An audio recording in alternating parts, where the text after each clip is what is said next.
Os dentes amarelados nunca estiveron de moda e din que o café sabe mellor con leite que con nicotina. O tabaco é un hábito suicida, un arma de destrucción masiva.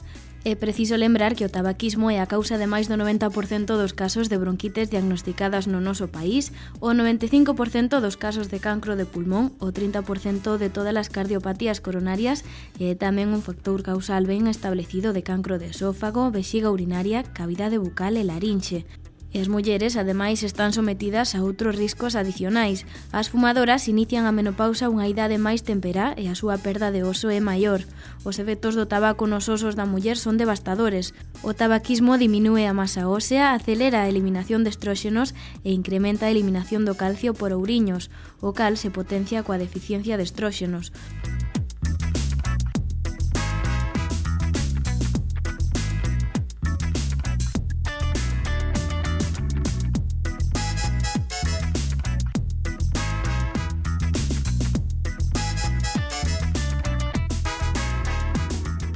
Por iso cobran especial relevancia campañas como a da Asociación Española contra o Cancro, que baixo o lema Empuxa o bus, empuxa a vida e rompe co tabaco, pretende chamar a atención sobre este hábito tan nocivo e demostrar que con esforzo e vontade case calquera cousa é posible. Tamén os centros Querotemais, dependentes da Consellería de Traballo e Benestar, animaron a máis de 2.000 mozos a deixar de fumar durante o presente curso. Cada vez hai menos gente que fuma, entonces suponemos que sí, que la gente cada vez está más concienciada con los efectos perjudiciales que tiene el hábito de fumar.